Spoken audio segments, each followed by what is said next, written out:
discretion is advised.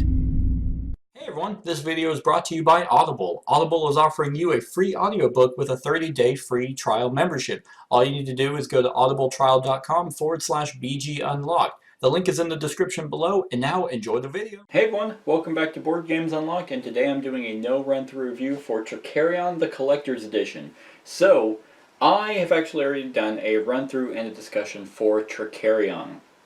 So if you want to know how it plays, definitely go check that out. And if you want to know our thoughts on Trickerion, the base game, go check out that discussion. What I will be going over here is, one, kind of the Collector's Edition and what it brings in terms of organization.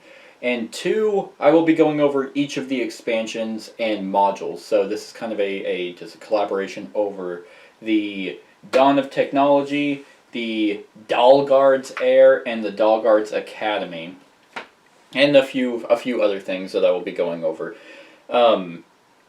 So, real quick, the reason why I'm doing a no run-through review instead of an actual run-through, like a solo variant, is because this game is so complex and so strategy heavy that I don't think I could do the game justice and banter and talk the entire time. So it's not to say I couldn't play it. I definitely can. It would just be very quiet, and I don't think it would be a very good run through. But if you guys really want to see it, let me know in the comments below. Other than that, this is what I've elected to do. So let's talk about the Dark Alley. Now this is not a new expansion. This is actually in the base game, but I feel like it warrants being in this because the base game doesn't talk about the it doesn't want you to play the Dark Alley until later on. And I'm here to say, play with the Dark Alley. Oh man, is it so cool. It does have a little bit of complexity, and the base game is actually pretty complex anyway. Funny enough, I've actually done a how to play on Trickerion, so definitely check that out. But I talk about just the base game. I don't have a how to play for anything else, which I probably will do a how to play for those.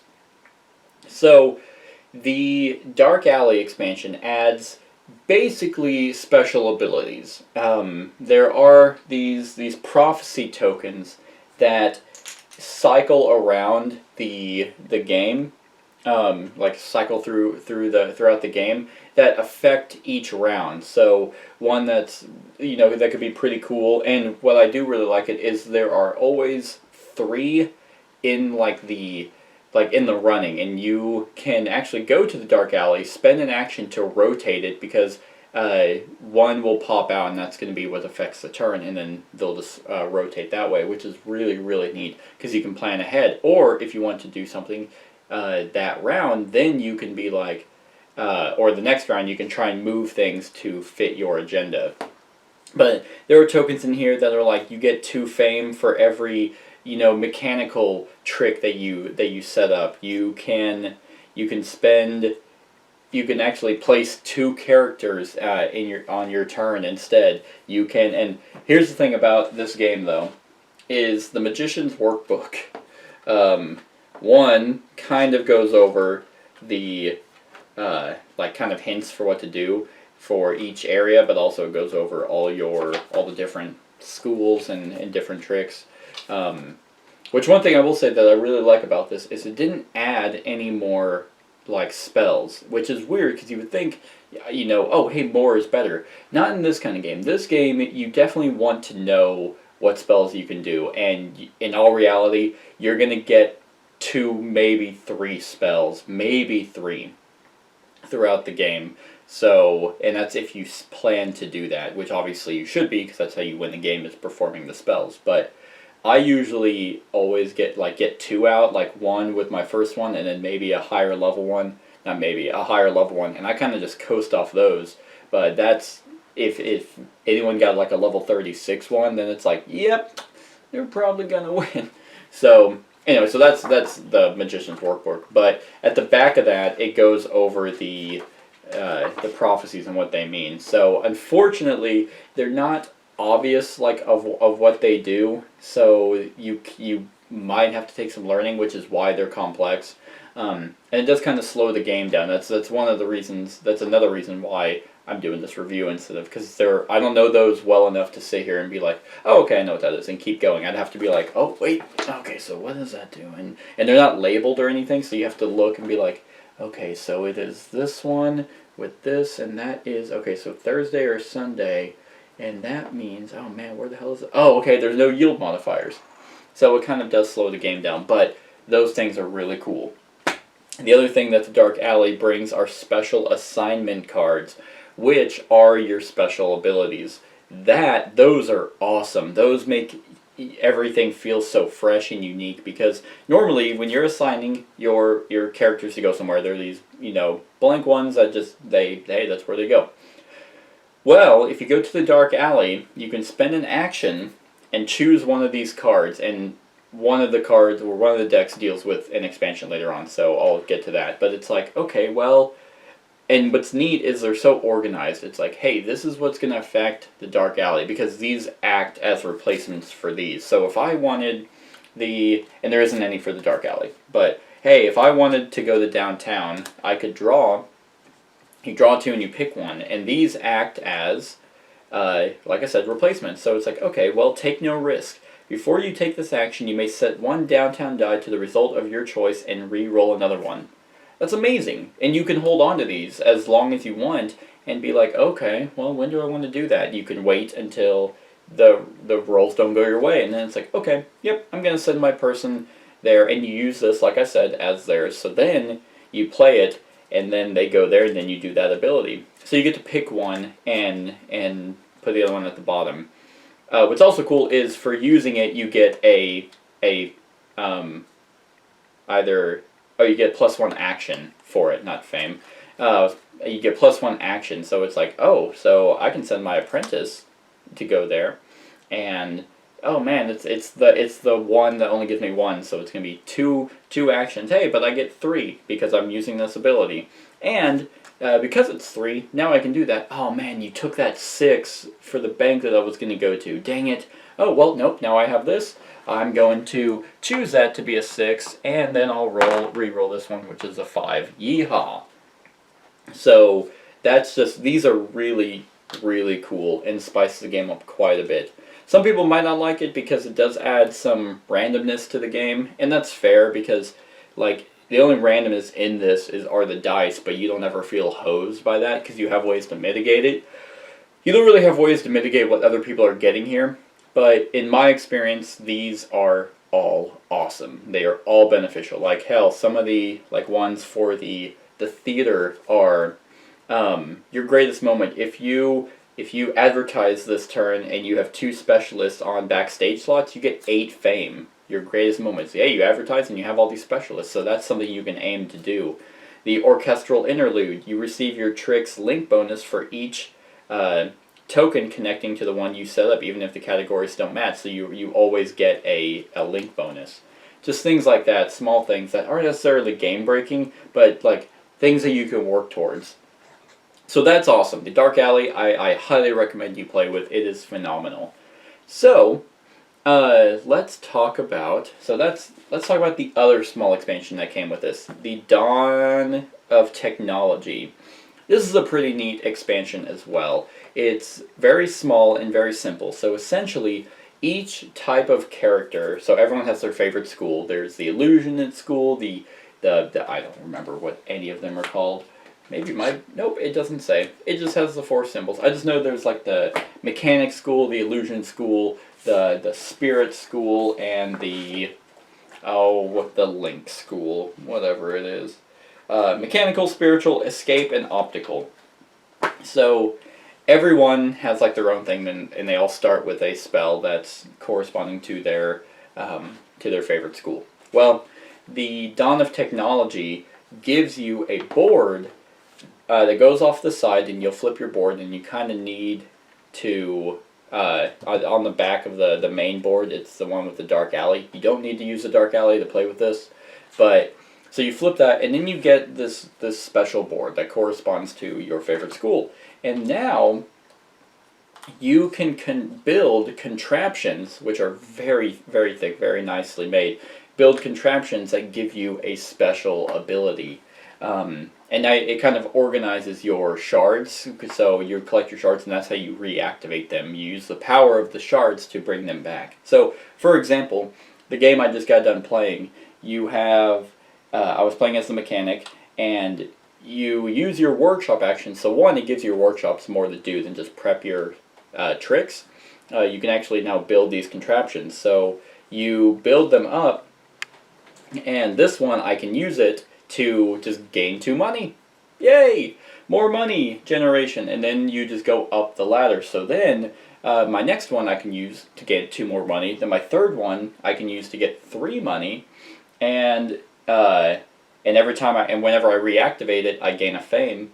And the very fourth one, I can spend 4 money for a fame. So, and I can do that up to a max of 6 fame, which is, so that's just the mechanic school. The level 1 for the the optical school is use this contraption to lower the trick's component requirement by 1 basic or advanced component of your choice. Great! It's a smoke machine, so now you don't need all your components. Level 1 for the spiritual one is when you place a character at the market row and take a buy action, you may use this contraption to reduce the total amount of coins you spend by 3. So these just give you the freedom to do things, so you don't have to strive as hard. You don't have to spend a lot of time going to the bank and getting money, or going to the market, to pay for resources or struggle for resources. It basically gives you a little bit more freedom and makes the game a little bit easier to get to those higher level spells, because that takes work, that takes time. You're not going to get a level, when you're 36 fame you have to get before you can even get those spells, but being able to perform a lot more because now you have technology to aid you is 1, thematic, and 2, awesome. So the escape contraption, level 1, is use this contraption to give your character 1 additional action point at the market row or the workshop. That's awesome. And then as they get higher, that applies to every other location. So what's also neat is it tells you what it's compatible with. So basically what it's not really compatible with is the magician's powers, which are one thing that I've never played with, but that's your other area of special abilities.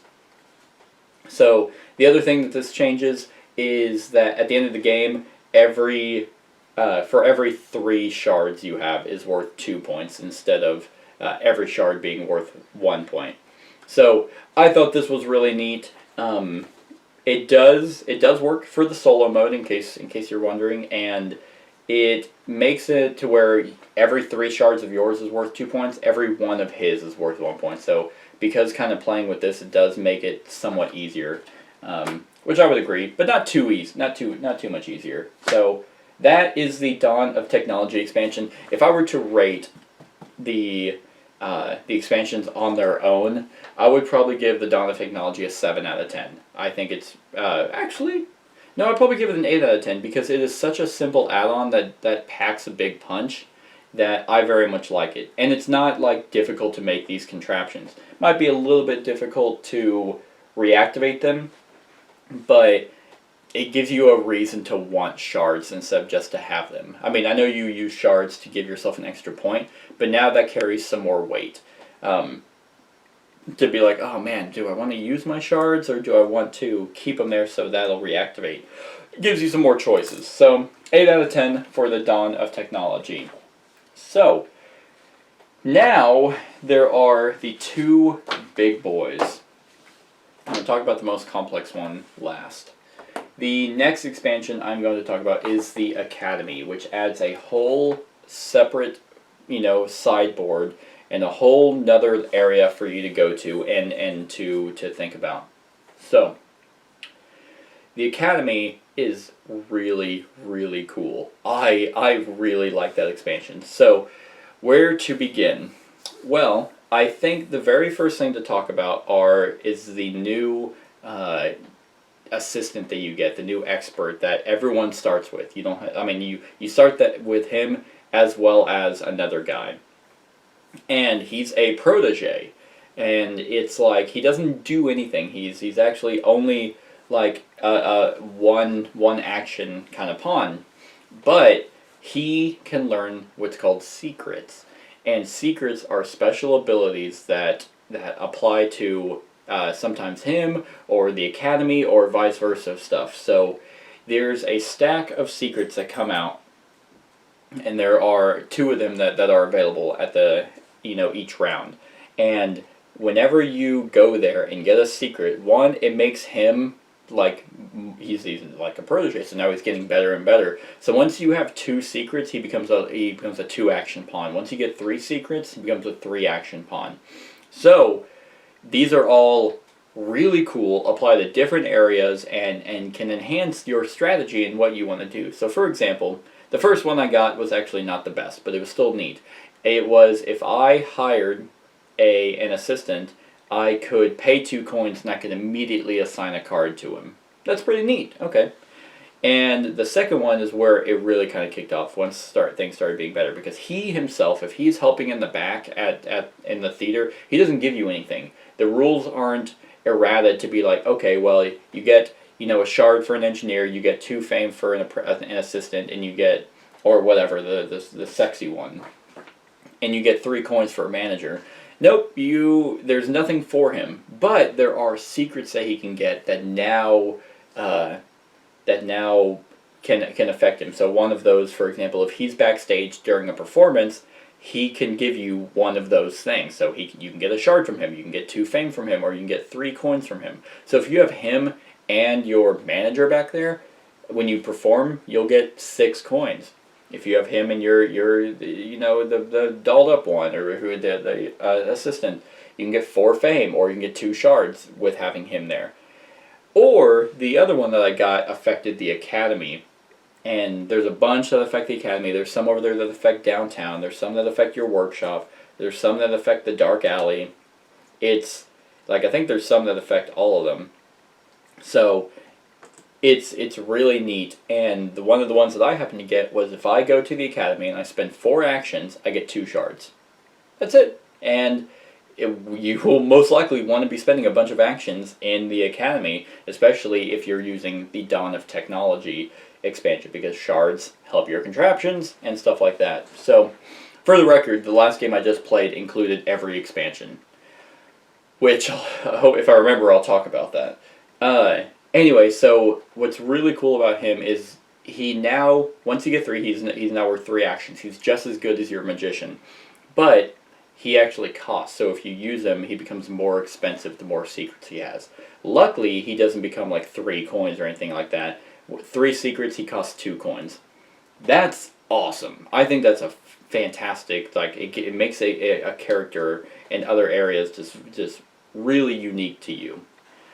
The next thing that the Academy brings is what's called practice rooms and classrooms.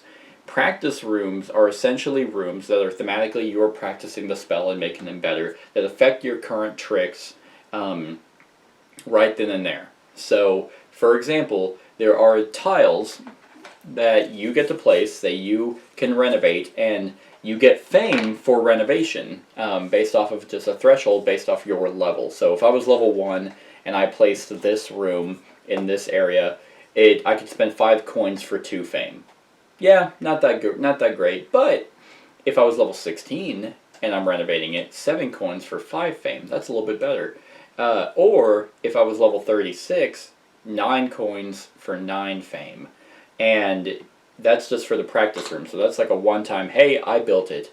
What's also really cool is there's some endgame scoring with this. So as you renovate, you'll be placing what's called banner tokens, depending on when you did it. The earlier you renovate, the better, but your payoff is not as great with the coin to fame threshold. So if you renovate a room in round 1 or 2, you place 4 of your banners. And these banner tokens don't do anything except for endgame scoring. So for example, if I were to, and I don't quite remember, so if you have the most in a 2-player game, most banners, you get 8 fame. And it's actually very simple. That's really all it is. Like, and in a 3-player game, I think it was 12 points for the most, and yeah, 12 fame for the most, 6 for the second most. In a 4-player game, 15 for the most, 10 for the second, and 5 for the third. So So basically, if you're last in anything, you don't get anything. But why would you renovate? Well, what's the point of that? Well, practice rooms, like I said, affect your tricks, and classrooms affect your like kind of it adds a new phase. So there's a new classroom phase, and I think this is really really neat. So for example, looking at my last game that I just played, there was one that you have these tokens that correspond to your tricks that you can assign into certain classrooms. So for example, I have my levitation trick, and the very first thing I did was renovate a room and then put one of those tokens, and you have to pay action points equal to the level of the spell. So one action, I placed my levitation in a practice room. Well, the practice room happened to be like, hey, this now gives you +1 fame. Or if I put it down on this one, it's +1 coin.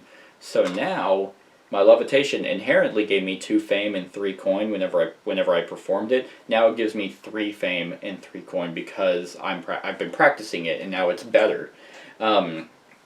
Or vice versa. So now it's like, okay, well, I can do the 2 fame, but I kind of really want money. Place it there. And you can't, there's only one of each of these tokens, just like you can only assign one type of trick because the suit applies to one trick. So, and you can spend actions to move these from different rooms and depending on the threshold of the room, because there's level 1, level 16, and level 36 rooms. So it does cost actions to go into those better rooms, but you're offered better abilities. So I think that is really cool. It makes your tricks a little bit better and also ties some theme into the game. So that's the practice rooms. What the classrooms do is they prevent you from performing that trick in the future. And you might be like, why would you do that? Well, it's because now you reap benefits every single round without ever actually having to perform the trick. Because thematically, it's you taught these newbie magicians your secrets, so now everyone's doing it, but you get the credit for it. So for example, this level 1, this is a level 1 classroom. You go there, you get the fame threshold, but it's a little bit better. So that one in particular is 6 coins for 4 fame at level 1. If you play to level 16, you can do 8 coins for 7 fame, or if you place to level 36, 10 coins for 10 fame. So the classrooms are a little bit better. But if you place your token, so let's say I did levitation again. Hey, I don't need that anymore. I'm going to get rid of it, because you get rid of all the tricks and all that, and then so it clears up a space for you now to focus on other better spells. But you'll still gain that benefit. So this one, for example, is you can put it down here, and it's just going to give you your fame for that spell. So hey, at the end of every round, I'll get 2 fame for that spell. I'll never have to perform it again.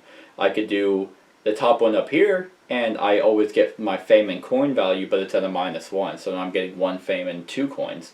So you have these options, and they get better and better as they go on. So here's a level 36 one. And what's also really cool is when you place into a classroom, if you place a spell or a trick that matches the threshold value, so if you place a 36 in this 36, then you'll get a one-time bonus. So hey, I'll get 4 fame for this one. But this one doesn't give you your fame for the trick. So if it was a level 4, sure, automation or automaton, this gives you 7 fame and 7 coin. Neat. But let's say you place this one here. Well, you wouldn't get your fame, but you would get your coin and shard +1. So you probably wouldn't put this one here because it doesn't give you a shard. But if you did put one there that was a shard, they did give you shards, like the Hellhound, that would give you 2 shards for performing that. Or whatever you want. Down here, this one, it just gives you your stuff. So it adds a little bit, I wouldn't say area control, but you definitely will be strategically placing certain tricks, and you won't be jumping all your tricks into a classroom. I mean, you can try. It might work out, because then you won't have to really worry about performing. You won't have to compete for the slots on a performance card. It's like, okay, yep, I'll just put my Hellhound one there, and I'm teaching these people, and I'll just gain my stuff at the end of every round. So So that's the academy. Those are the two biggest things. Well, the three biggest things obviously was the protege, the practice room, and the classroom. I think that is an awesome, awesome expansion. It's so fresh. Like it doesn't feel like it makes the game convoluted. Like because it is pretty simple. Like in terms of like what you're doing there. There's only 3 new locations, and like hey, I'm gonna go into a practice room and just make something cheaper. Like because one of those is hey, I don't need a component requirement for going there.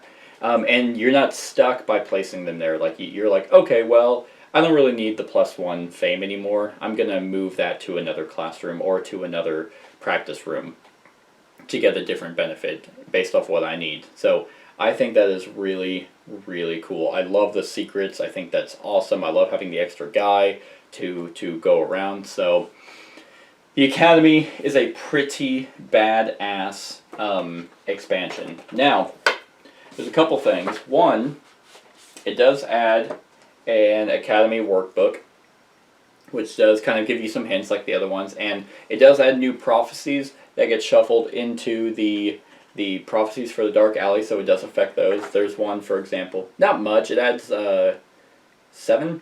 It adds 7. So the one that's over here right now is when you take the Learn Secret action, instead of choosing a secret from the slots, you may draw 3 from the pile, learn 1, and return the other 2 to the bottom. So it gives you a little bit more flexibility for that in particular. And they all affect the Academy, of course.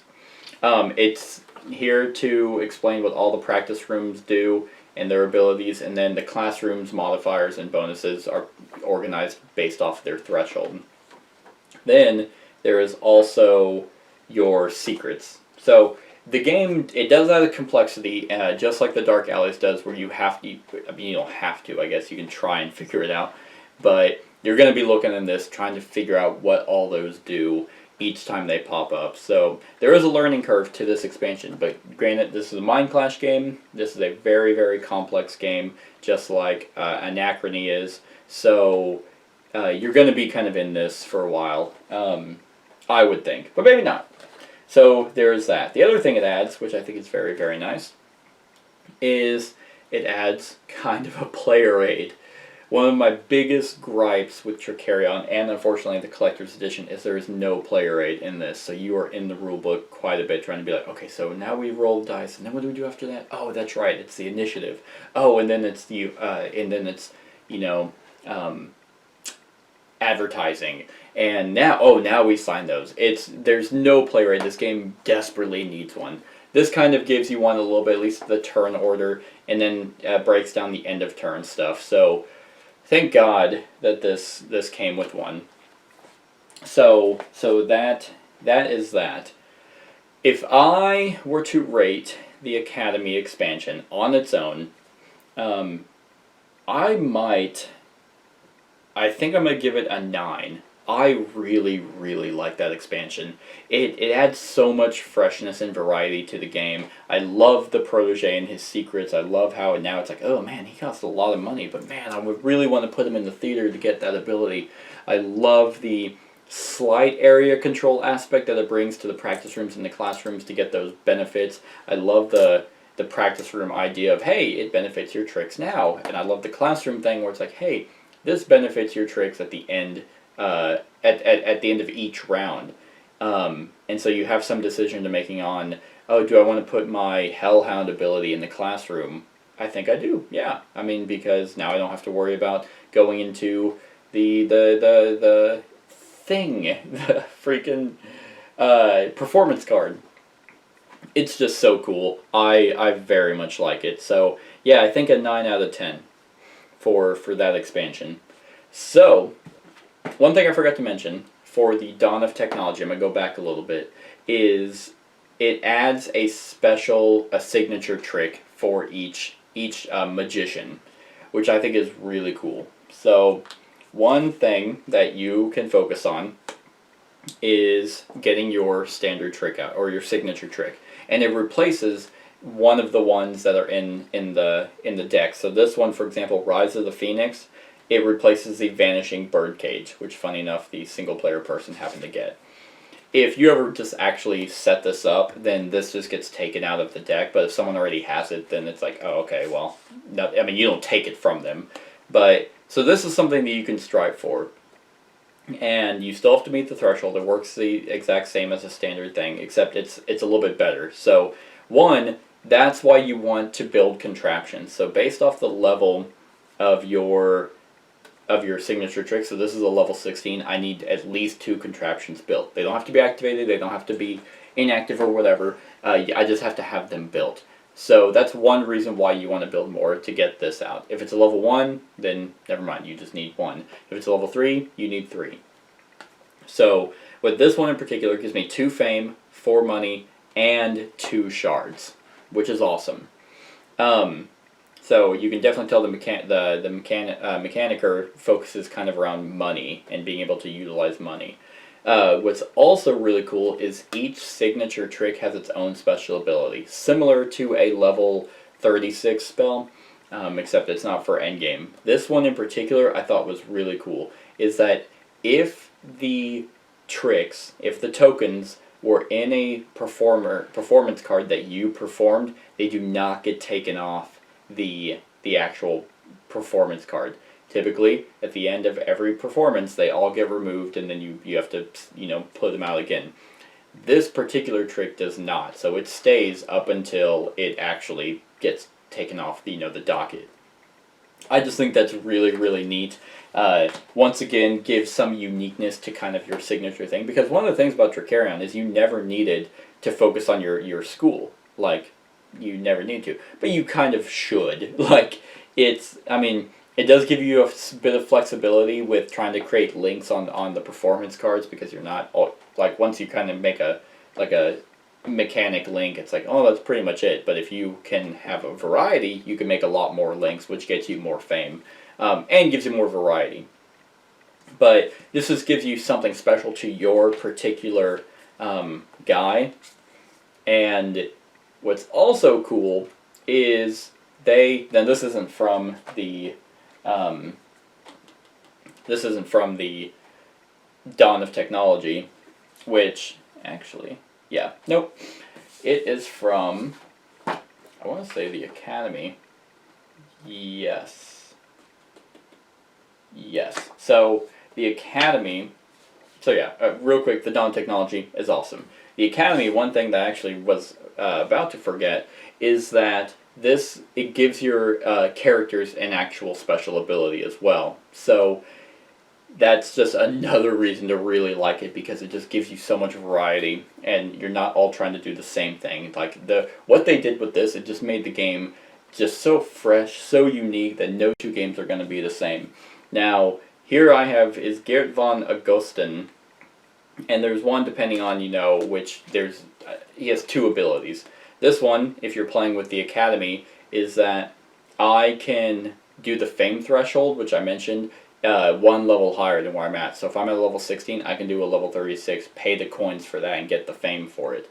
What's also neat is the secondary ability is if I spend at least 6 coins in the Academy, I can advertise for free and get the fame for it. So when I was playing, I never advertised, because I was actually ahead of the solo player, so it would have been 3 coins to pay. It's like, well, why not get a bunch of fame for renovating, spend the fame threshold, and also get an additional 2 for free. So he is really, really cool. And they all, even all the older characters from the base game, they all have their own new card with their own special ability. So 9 out of 10 for that.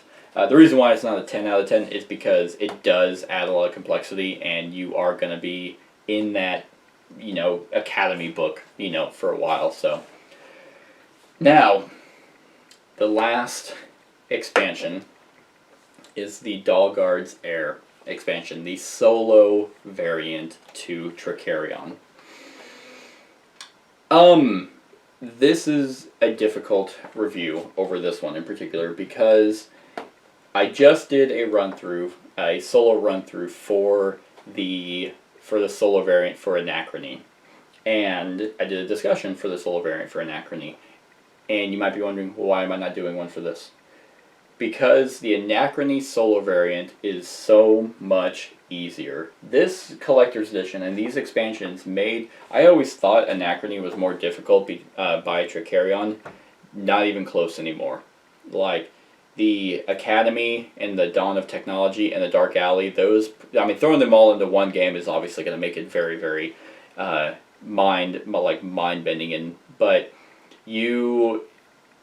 and they did a good job. They did a really good job by making the Dogguard's Heir, the solo variant, compatible with everything else, except for the 2-player rules, the Dueling Magicians, and the Magician's Powers. You cannot play with those. But Dark Alley, Dogguard's Academy, and Dawn of Technology is awesome. And you can play with that, which is really, really, really cool. Because Anachrony, you can't. It's only compatible with the base game. But someone just commented, thank you for that, saying that they're about to do, when the Fractures of Time expansion comes out, they're going to release an updated solo that can be compatible with the other modules. Anyway, this expansion, this is basically the sole reason why there isn't a run-through or a discussion. Not because it's bad, like, it's just that there's so much, like, honestly, you are doing more upkeep and trying to figure out what he's doing than you are yourself. The way the first player plays is, in my opinion, way more complex, because as a player, you know exactly where you're going to go, and you know exactly what you can do, but because you know what you're thinking, you know, oh, I need to go to downtown to get money. That's it. That's all you would ever think about. But the solo player obviously can't do that, and you're not going to be sitting here like, oh yeah, this is what he would do, and this is what... No, you wouldn't do that, because then you would just play a 2-player game and control 2 players. This is such a complex, probably the most complex solo variant that I have played. And once again, I don't play a lot of solo games. I don't play cooperative games by myself and control multiple people. I try to look for unique solo variants, and I will say they do a fantastic job with this solo mode. Very, very complex, in my opinion. And I'll about to get into why, but I just wanted to explain how heavy this solo variant is. So, the reason why I think that Anachrony is easier is because you knew exactly what he could do. Like, you rolled dice, and it's like, oh, okay, well, it's a 5. That's what he's gonna do. And you had the rules for where he was gonna go, and he had his own little track. This guy, because it was a worker placement game, Anachrony is. This kind of is. It's kind of worker placement, but it's also programming. You're programming your moves on where you want to go, and that's kind of where they're going to be. You're trying to do some area control with the Academy, or hell, some slight area control with the performance cards, because they're essentially an area. You're also resource managing. You're managing your money. You're managing all that. Your workers. The heir, is what he's called, is doing all of that stuff as well. But with the control of a 7-card deck, because he's going to get a new deck each time, and a priority track on what he's doing. So here's essentially how his turn works. You draw a card, and this basically, after you do your thing and you play all your cards face up, you draw a card, and he has 2 actions or 2 slots of where this can go, depending on how many icons are on this card. So it's like, basically, what the card does is it tells you where he's going to be putting his people from left to right, and where he is going, like what his priority of where he's going to put, when he's going to place his people. So basically you do that, you place the cards down where he's at, and that's that. And his workers are always in the same order: his magician, his protege, his assistant that's random, and then the apprentices after that. Then, this one in particular is he's going to go to downtown, his magician's going downtown, then protege, then academy, then workshop, then theater, and then dark alley. And these are all random, by the way. There's a particular order in how you set up the 7 cards, but they're essentially random. Well, what makes him so freaking complex is not only it's like, okay, well, this could change, his priority could change depending on certain things. In my experience, it never really changed. He kind of got what he got. But then you look at contested locations, and this is what I think is really cool about the solo variant, is because he will look at places that you have to go and will potentially go there first. So it's like, if I was going to downtown, and he was going to downtown as well, but I was also going to the academy, he was going to the academy, well, that's why the ready and busy state of where this card is shows. So it's like, if he is in the busy state, he will go to downtown, the academy, the theater is set in the Sunday mode, the market, dark alley, and then the workshop. If he is in the performance mode, then he will go to the theater, then in the Thursday slot, the downtown academy market. It basically just changes when he's going to the theater, but obviously he's going to be going to the theater a lot because he's in performance mode. So, let's say I'm going to downtown and I'm also going to the academy. Those are two contested zones because he is also going to those. Well, based off initiative order, let's say he's going first. Well, downtown is the first thing he goes. So he places his magician at the obviously the highest slot, left to right, in downtown. Fantastic. That's actually awesome because that's what a person would do. That's what a player would do. They would go to obviously the one with the highest action points. Well, this is where it gets very complex because that's kind of confusing where the ready state is, but not so much. Then each location, except for market and the workshop, has essentially what he does and how much he does, depending on how many action points he gets and the difficulty level. So you can play him on easy, normal, or hard. And I played him on normal. Probably should have played him on easy.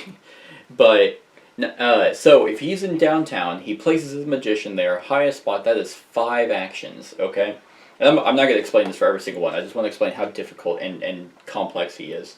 5 actions at normal, he's going to use 3 dice. Well, they kind of tell you his preferences, so, but, like, you're going to be in this thing, in this rule book, like, an insane amount of times. Because it's like you have to learn exactly what this player does, on top of strategizing for yourself, and you need to do, okay, well, what does he do in each location? So, the very first thing, if he's taken 3 dice, like he would, the first thing is, hey, if he has less than two tricks that are... Or if he has fewer than 2 tricks that are in his threshold, so let's say he's at 10 fame. Okay, well, if he only has 1 level 1, he's going to grab a level 1, and that's random. Then, if there's no empty trick slots, he gets rid of 1. Then he places the new trick in his thing according to its like yield value. So basically, it orders, okay, whichever gives him more fame, more shards, and then more coins, and you go in that order. So if they're the same fame level, then you go by which does give you a shard. So you order them that way. Then you check. Then you prep it. So he never has to worry about resources. He never has to worry about the things in the market. He always gets his stuff prepped, which I think is fine. I actually wasn't as mad about that as I typically am in other games, because yeah, you have to struggle, but the resources are very free in Trickerion, which I always liked. You can use multiple resources for multiple tricks, so I always thought that was nice. So that's fine. He gets to prep things for free. Then all the components that were for that trick would go into like his cart, and that's how things get cycled through the market row, because if you don't do it, then he's going to do it. So that actually was really neat. I like that, because then it's like, boom, when he goes to the market, that's how he puts stuff in the order, and that's how things get cycled. That's 1 die. That's like if he'll use a trick die. That's 1. So now he has 2 more. Then you go down, and it's like, okay, if there's a specialist that he doesn't have, he takes the specialist. Fine. Okay, great. Then, if there's an apprentice die, he takes an apprentice. If there isn't, then it goes to X. Then, if there's a bank, he takes the highest bank one. And right after that, it's another bank one. And then, if those are all X's, then he does the apprentice. If those are 3 dice. So let's say he doesn't have, like, he goes and gets a new trick. That's 1. He gets, in this particular scenario that I have right here, he would grab an apprentice, then he would grab the 6. So what's frustrating about the heir is that based off his actions, so 5 actions, he gets to use 3 dice. You as a player would never get to do that unless you got some special abilities, which you could do.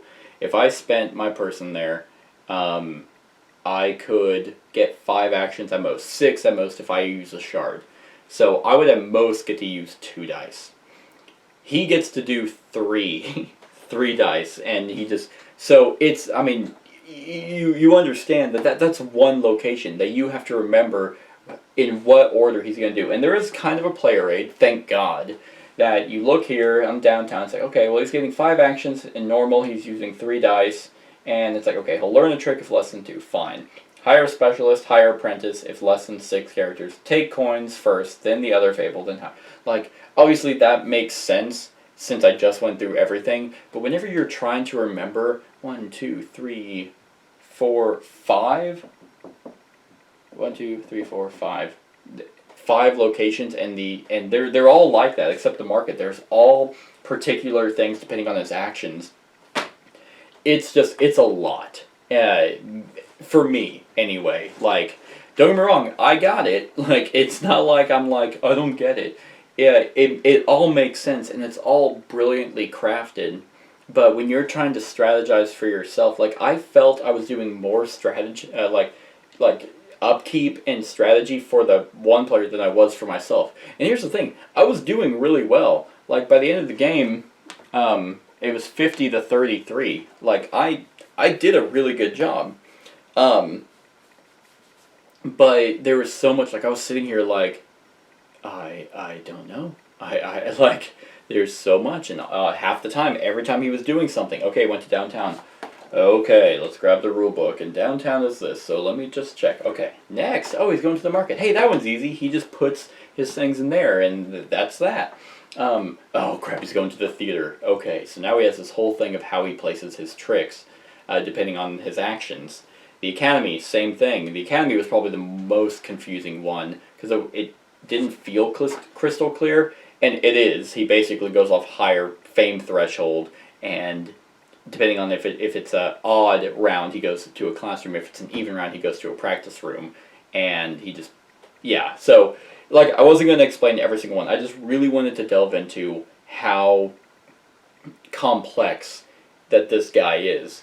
And obviously, if you play him more, that would be, like, you would be more familiar with what he's doing, or you wouldn't have to look inside the rulebook as much. You'd be able to look at the theater, and it says, okay, well, he got 3 actions, he's placing 3 of his tokens, and they go in order, so, and he always wants to make a link if possible, but he goes by his preference of the heir's presence. If he has a token on a performance card, that's where he goes. If he doesn't, then he goes to a player's presence, and then left to right, if there's nothing there. And he always wants to make a link, if possible. And if he can't make a link, then he goes left to right, top to bottom. See? Like, that all makes sense. So it's so brilliantly crafted, it's just so complex, that it's like, look, another player is easier to play against. Honestly, I would very much argue that playing against another player is way easier. For obvious reasons. Obviously, like, I'm one person trying to play the game myself, and then also play and manage all of his stuff. So you don't have to manage another person's stuff. You just have to think about what they're going to do. So, what's also relatively neat is, so they collect shards. Their shards are used for a point at the end of the game, just like yours is. What's also pretty neat is they collect money, and when they renovate in the Academy, they also, if they have a certain number of coins, if they have 0 to 4, they do a thing. If they have less than 10, then they'll renovate at a certain thing, and they'll wipe it. So they actually pay for stuff, which is really neat. Thank you. Thank you so much, because I'm sick and tired of solo variants where it's like, nope, everything's free for them. Good luck. Oh yeah, no, you still have to worry about, resources, money, and feeding your people, or paying your people. Granted, you still have to pay your person. They never pay anyone. But at least they use their money elsewhere. And what's also relatively neat is, so at the end of the round, if they have 10 coins, they get rid of sets of 10 for a certain amount of fame. So it's kind of how you manage their money. Yeah, so if he, in a normal game, he gets 3 points if he has 10 coins. So let's say he had 30 coins, he'd get 9 points, and he would get rid of all 30 of those coins. I thought that was a really cool mechanic. Even though you can't do that, you still get points for money, but you're using your money for other stuff. He never has to pay for. He never has to pay for his people. He never has to pay for this. This one was actually kind of annoying. He never has to pay for advertising. So no matter where he's at in the track, he will always. So you might as well just keep the poster just there, because he's going to be getting 2 points every round. Which I guess is fine now that I think about it, because he's not always performing.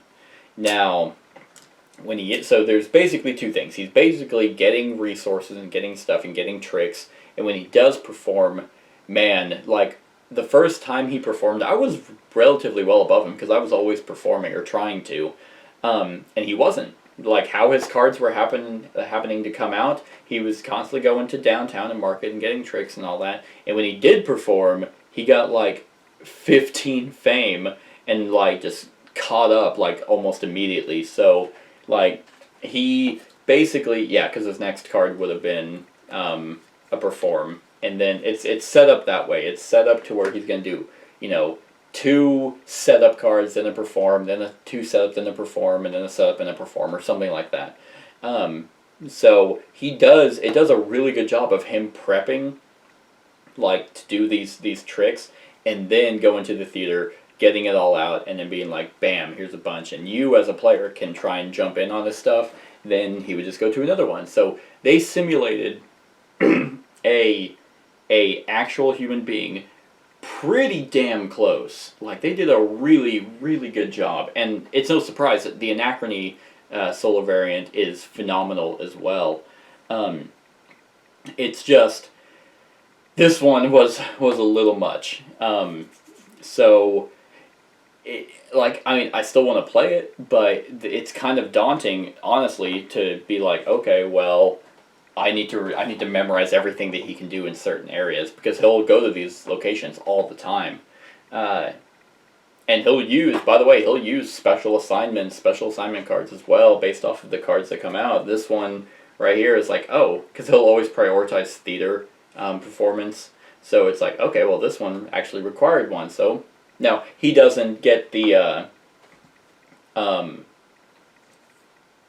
the card effect, and just he also will take special or secrets. He doesn't get the secret effects. He does get some practice room effects. So if there's one that's like he can rotate his tile, he can do that. And there's another one that I can't remember off the top of my head. But man, this is a brain-burning... This game is already a brain-burning game, but I felt like it clicked really well, and it wasn't as complex as a lot of people can make it out to be. But adding this air, solo variant, just definitely made it on a whole new level. So, I'm trying to think of other things. There wasn't really a whole lot that actually pissed me off, about him. Yeah, I mean, he did some stuff for free, but it was so well balanced that I never felt like I was behind, and that I had to work my ass off to even come close or squeak out a win, like I do with other variants. This one, I was like, no, I mean, he was behind most of the game, and then he caught up, and then it's like, oh, okay. So, or I peaked, and then it's like, oh shit, is this lead gonna hold on? And luckily it did, but also it does mention that playing with the contraptions, make playing the solo variant a little bit easier. And I could see that.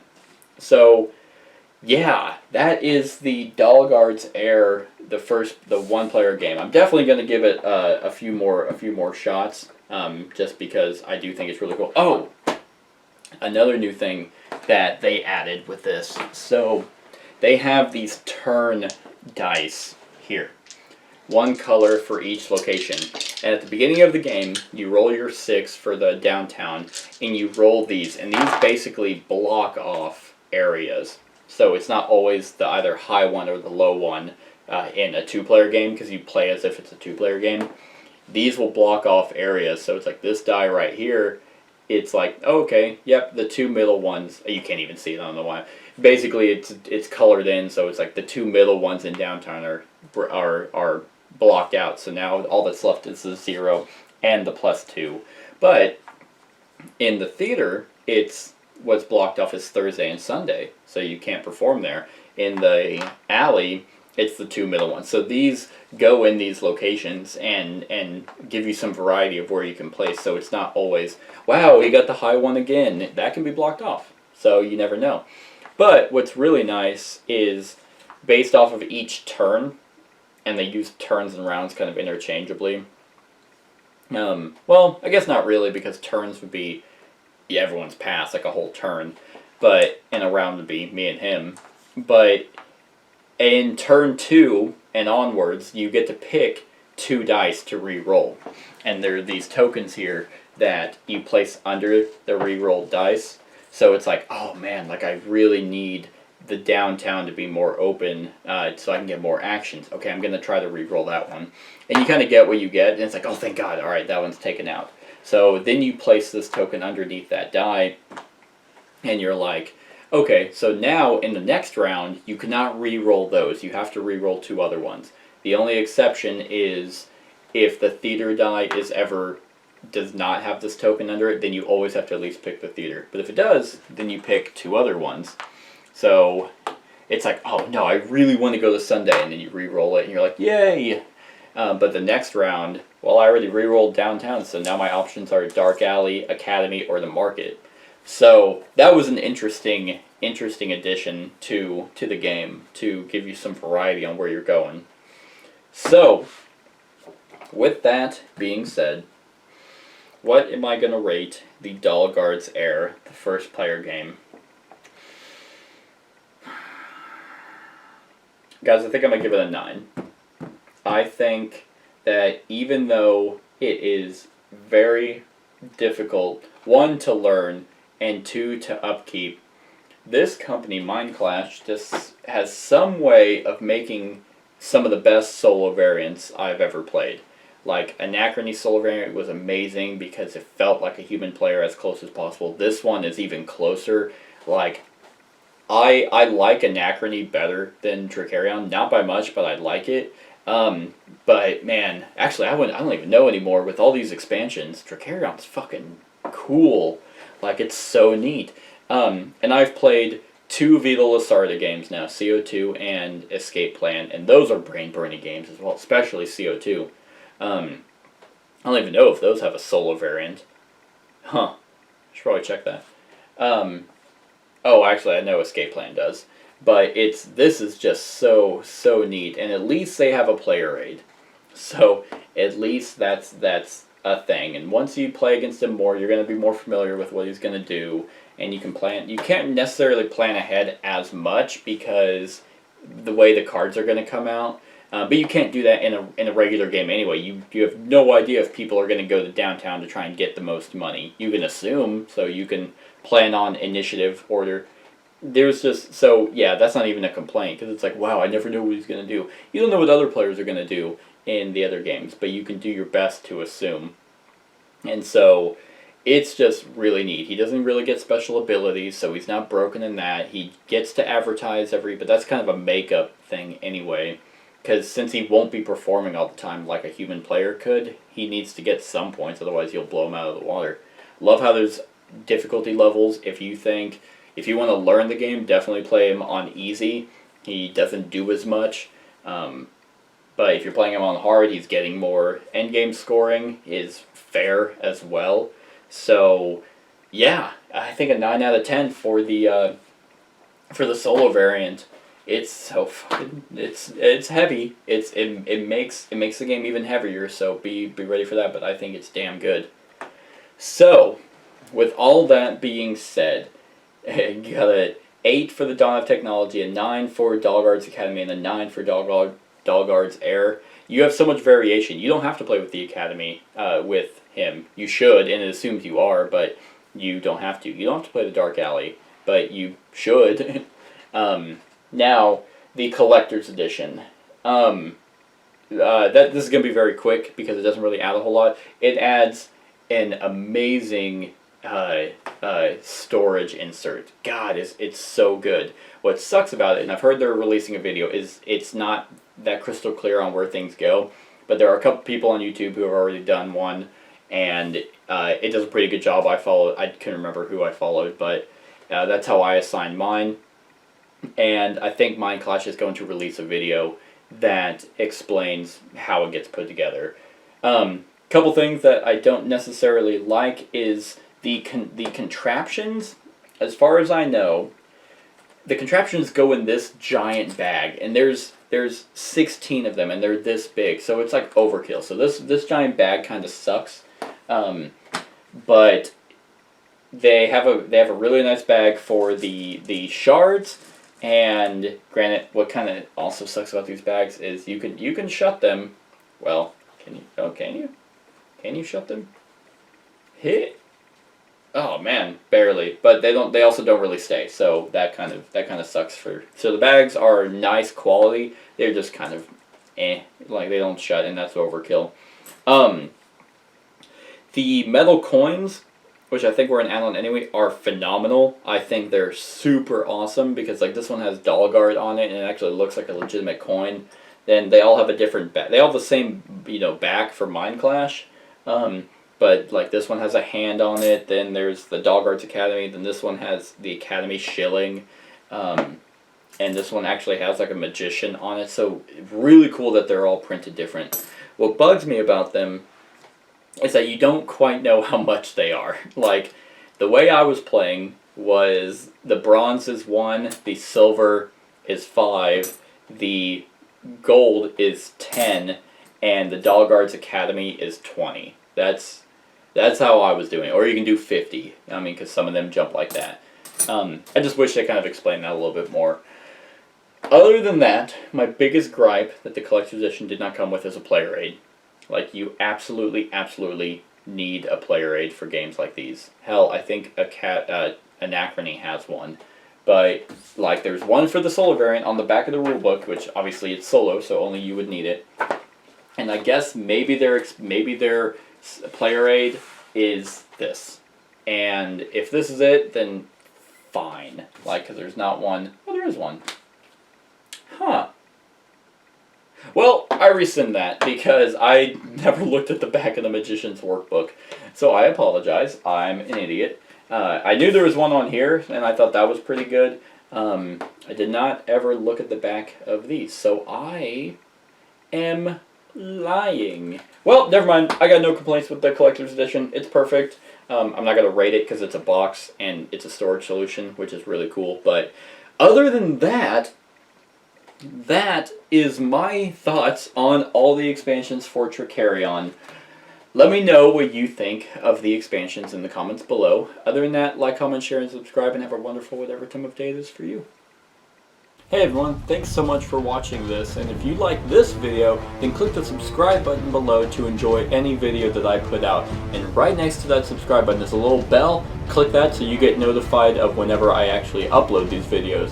If you want to support the channel, you can definitely visit my Patreon page. The link is in the description below. Other than that, like, comment, share, and subscribe, and have a wonderful whatever time of day it is for you.